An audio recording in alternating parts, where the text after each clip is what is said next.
తీసుకోవు మా తాన తేవాలి మీరు. మేము దేయమన్నా మాకు తెలియదు. ఎందుకు తెలియదు అన్న? మీ ఏరియాలో మీకు తెలియదా? మా ఏరియాలో అవి దొరకవు కిరాక్.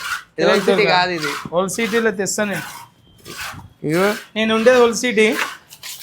నేను తెస్తా డబ్బాలు. రేపు తెస్తావా? రేపు తెచ్చి డబ్బా కొట్టేద్దాం. ఎన్ని ఫీట్ల సజ్జ పడుతుంది ఇది? ఇదా 14 ఫీట్ ఉంది రూమ్. 14 ఫీటా? 14 ఫీట్ల సజ్జ పడుతుంది అంట. ఏమో చూసుకుంటే అయితే సింగర్ పింగల్ పని అవుతున్నట్టే అనిపిస్తుంది. రేపు సెట్ చేస్తా కదా. ఈయన ఇష్టం వస్తుండు. అదో మా పాలకాడు శివుడు. ఈయననే శివన్న అనేట ఆయన. సిగ్గుపడతాడు కొంచెం. వీడియోలో వస్తాడంటే సిగ్గుపడతాడు. ఆ సిగ్గు ఎందుకు? ఆయన సిగ్గు పడొద్దు. నువ్వు పని చేస్తున్నావు, భయపడొద్దు. ఆయన భయం పడుతుంది. ఏం చేద్దాం? సరే మళ్ళీ రేపు చూస్తా. సజ్జ చేస్తే ఒక్క ఇటుక ఇట్లా పడవద్దు. ఒక్క ఇటుకే పడదన్నా. చూద్దాం మళ్ళా. చూద్దాం.